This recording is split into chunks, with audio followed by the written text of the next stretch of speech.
Николай, что такое международный студенческий футбол и цель этой организации? Международный студенческий футбольный союз в первую очередь ставит свою задачу – это проведение студенческих соревнований на высоком профессиональном уровне. Что это значит? Это не просто проведение, как в обычном плане соревнования, это соревнования с видеоосвещением, с информационным освещением и проведение соревнований именно на регулярной основе. То есть мы сегодня в России уже реализовали чемпионат на регулярной основе, где в течение сезона команды играют друг с другом и обязательно каждый с каждым. Поэтому сегодня Международный студенческий футбольный союз ставит задачу на основе этого опыта клонировать этот опыт в другие страны. Наша задача – это объединение стран, имеющие такие регулярные чемпионаты. Какова структура у Международного студенческого футбольного союза? В общем-то, как я уже сказал, мы планируем, чтобы в нее входили национальные студенческие футбольные организации. Это вот на основе этих чемпионатов должны создаваться национальные студенческие футбольные организации, которые должны входить непосредственно в Международный студенческий футбольный союз. И кроме этого мы хотим создать Международную студенческую футбольную лигу. Это команды университетов, которые желают соревноваться в течение года между собой. Участие 4 ведущих университетов от каждой страны. Поэтому в конце мы будем определять наиболее сильную лигу по спортивному принципу, учитывая, что все результаты в течение года сведутся в единую турнирную таблицу. Кроме этого, мы хотим определить лучший университет мира, то есть победители отдельно взятых турнирах. В конце года мы их соберем в одном месте и проведем уже финал Международной студенческой футбольной лиги, где определим по большому счету вот именно этот лучший университет, первого чемпиона международной лиги.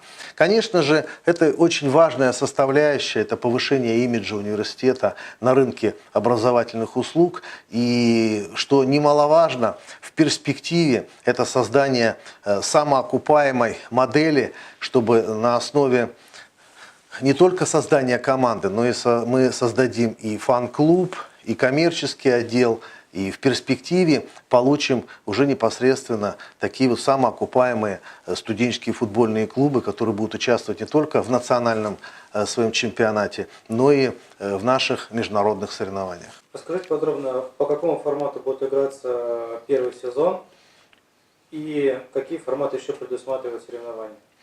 Ну, перед тем, как рассказать форматы, я бы хотел обозначить такой момент, что не во всех странах сегодня есть внутренние чемпионаты. Поэтому самый, будем так говорить, низкий критерий допуска в Международную студенческую футбольную лигу является 4 команды. Поэтому самый простой формат, который сегодня Международный футбольный союз принимает, это формат 4, где каждый университет на своей территории в течение года проведет турнир из 4 команд, где остальные 3 команды приедут к ним в гости. Получится в конце сезона, что каждая команда с каждой сыграет по 4 раза. Это будет считаться первый сезонный чемпионат, когда в течение года они проведут 4 таких турнира. И мы его называем формат топ-4. Кроме этого, у нас есть еще уже отработанные в Российской Федерации форматы топ-7, когда 7 команд собираются в единую лигу. Каждый университет на своей территории в течение года проводит домашний турнир из 4 команд. И, соответственно, все результаты записываются в единую турнирную таблицу. И в конце года каждая команда с каждой сыграет по 2 раза и определит абсолютного чемпиона. По такому же принципу у нас есть формат топ-8, топ-13 и топ-16. Вот эти вот все форматы, которые сегодня апробированы Международным студенческим футбольным союзом и рекомендованы к использованию. Свой первый же чемпионат, который вот мы планируем запустить, мы планируем использовать формат топ-7. То есть мы берем 7 стран, по 4 университета, победителей этих университетов, которые заняли с 1 по 4 место, они непосредственно разыгрывают между собой, кто куда в этом формате едет. То есть, для примера, если команда заняла 1 место, и увидев календарь формата топ-7, она видит, что есть возможность провести домашний турнир и есть возможность поехать в 3 страны участников международной лиги. Соответственно, команда, победившая в этом чемпионате, она определяет, имеет право выбора первой, далее второе место она выбирает после первой и так далее. Как команда играет в рамках одного маленького турнира? Ну, в рамках одного турнира команда собирает, как правило, это 3-дневный турнир. Команды играют каждый с каждым в течение 3 дней. В международной квалификации мы все-таки планируем дать 1 день выходной, то есть первый и второй день команды играют, выходной, 4-й игровой день и 4-го либо 5-го у нас будет день выезда. Но основная суть, что все 4 команды должны сыграть по кругу между собой для того, чтобы все эти результаты пошли в единую турнирную таблицу. Какие цифры у предстоящего сезона НСФЛ? Сколько будет университетов, сколько сыграет каждая команда матчей, какой охват стран? Ну, мы планируем, как я уже говорил, собрать 7 стран, у которых есть внутренние чемпионаты, которые на регулярной основе проводят эти чемпионаты. Команды, которые займут с 1 по 4 место, мы хотим пригласить для участия в первом сезоне Международной студенческой футбольной лиги.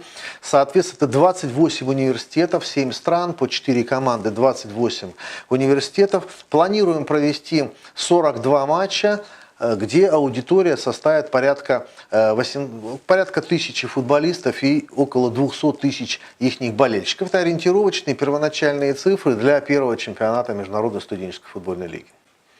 Сколько в России сейчас участвует команд и какой охват аудитории на данных соревнованиях? Ну, это действительно очень правильный вопрос, потому что вся эта история, она основана на том практическом опыте, который мы провели именно в Российской Федерации. Когда мы начинали апробирование этих форматов, мы понимали, что если мы сможем его провести на такой огромной стране, как Россия, объединить университеты от Калининграда до Владивостока, от Санкт-Петербурга до наших самых южных городов. Соответственно, мы понимали, что такой формат в перспективе способен объединить и все 5 континентов между собой, чего в спорте, как правило, не происходит, и каких-то единых мировых первенств на основе регулярного чемпионата среди всех 5 континентов не проводится. Поэтому в течение 5 лет мы апробировали форматы, начинали с 8 команд, апробировали формат топ-7, потом мы перешли на формат топ-16, несколько лет его тоже, будем так говорить, шлифовали, и сегодня у нас в лиге работает в премьер-группе формат топ-16 и в первой группе формат топ-13. Соответственно, у нас 29 команд, задействовано 22 города, и проводит лига в течение года 198 матчей с аудиторией больше 500 000 человек. Расскажите, пожалуйста, про стратегию развития МСФС. Как видите развитие организации соревнований? Ну, основная стратегия – это первый сезон. Безусловно, мы хотели бы показать всему миру вот эту суть важности этого формата, который мы предлагаем. Поэтому мы планируем задействовать в первый год это 7 стран. То, что я уже ранее рассказывал. Надеемся, что опыт будет успешный, и уже на следующий сезон мы получим 13 стран мирового дивизиона, где мы сможем уже объединить 13 стран с разных континентов. В течение нескольких лет мы займемся формированием межконтинентального дивизиона, который будет состоять из 3 групп по 7 команд, и победители которых будут по спортивному принципу попадать в мировой дивизион. Это очень важный момент. А далее на основе активных университетов, активных людей, которые будут способствовать и помогать нам в реализации этой стратегии, конечно же, мы создадим 4 континентальных дивизиона, которые будут также уже самостоятельно строить свои вертикали по тому принципу, как был создан мировой дивизион. И все это должно быть направлено на то, чтобы в каждой стране, это страны, которые будут входить в национальный дивизион, появились внутренние соревнования на основе регулярной регулярных соревнований, используя те форматы, которые непосредственно нами уже опробованы и имеют достаточно большой успех. В данном случае это может быть использован и формат 4, и 7, и 8, и 13. Это может быть многогруппная система, к примеру, премьер-группа, первая группа, вторая, с использованием также различных форматов. То есть фактически национальный дивизион будет поставлять своих победителей непосредственно в континентальный дивизион. Победители континентальных дивизионов будут иметь возможность переходить в межконтинентальный дивизион, а уже победители межконтинентальных дивизионов переходят по спортивному принципу в мировой дивизион, где мы ежегодно будем определять самую сильную лигу, самую сильную студенческую страну мира. И кроме этого, в наших планах в формате 13 мирового дивизиона определять еще самый сильный университет мира, где победители 13 турниров, плюс 3 команды, занявших второе место по наиболее лучшим показателям, они будут приезжать ежегодно, это уже университетская история, они будут приезжать в один город, где мы будем определять сильнейший вуз Международной студенческой футбольной лиги мира. Кто является непосредственным организатором всех соревнований? Кто на мировом, кто на континентальном, кто на национальном дивизионе? Непосредственным организатором мирового дивизиона и межконтинентального является Международный студенческий футбольный союз. Безусловно, континентальный дивизион будут сформированы континентальные студенческие футбольные организации в виде союза, в виде ассоциаций, которые будут непосредственно и контролировать, и проводить соревнования континентального дивизиона. Ну и, безусловно, самая важная часть – это национальный дивизион. Вот эти соревнования будут контролировать национальные студенческие футбольные организации, также в виде союзов, ассоциаций. И непосредственно национальные студенческие футбольные организации будут входить в континентальные организации, а континентальные организации они будут входить в Международный студенческий футбольный союз. Будет ли увеличение количества континентальных дивизионов, так как здесь пока представлено только 4?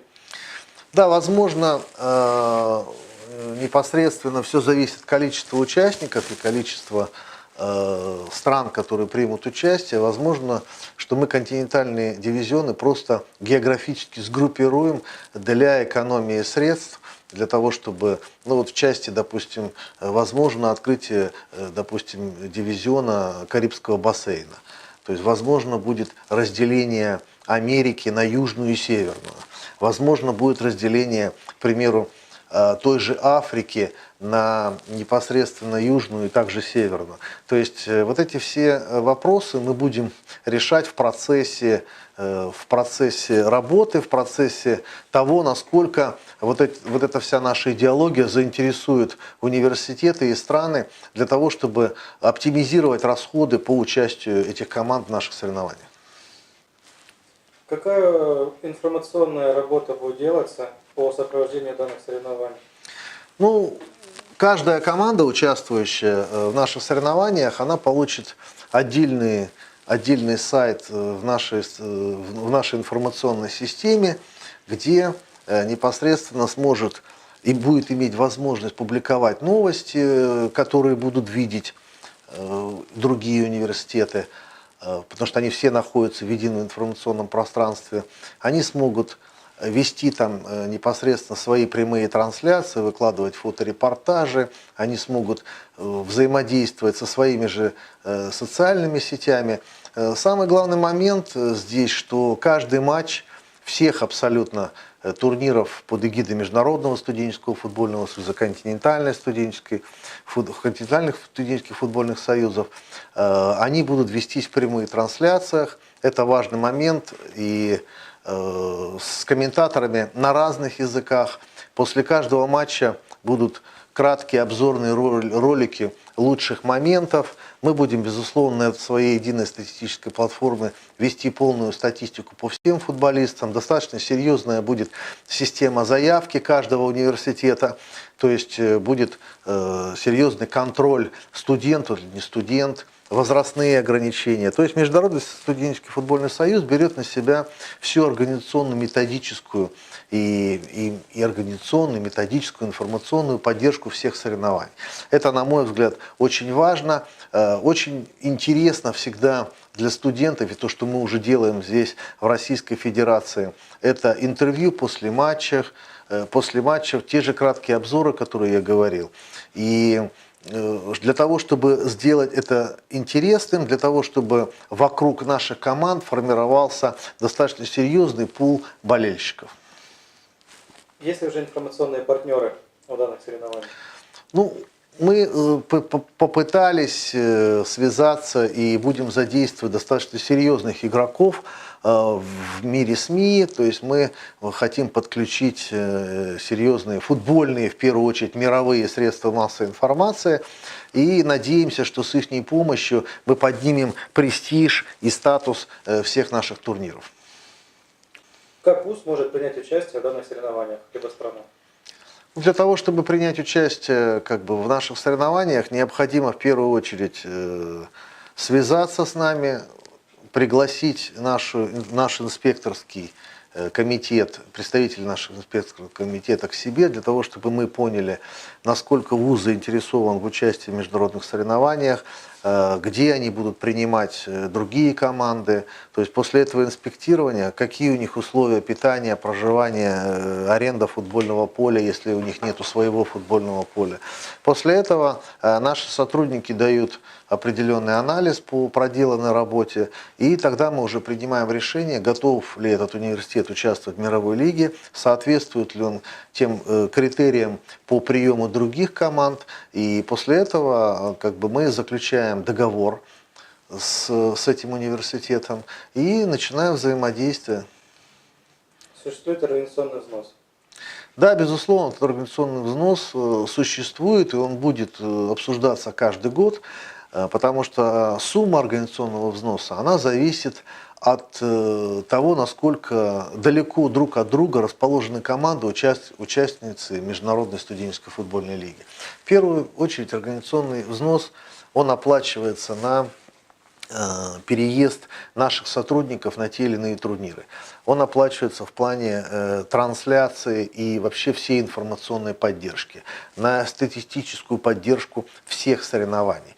И, в общем-то, всю ту заявочную работу, система контроля по соблюдению регламентов. Поэтому организационный взнос будет нами обработан и обсчитан после того, когда мы определим непосредственно те команды, которые будут играть, и с учетом переезда, опять же, тех же судей и оплата судейства, с учетом переезда мы сформируем ту сумму, которая необходима для проведения первого сезона.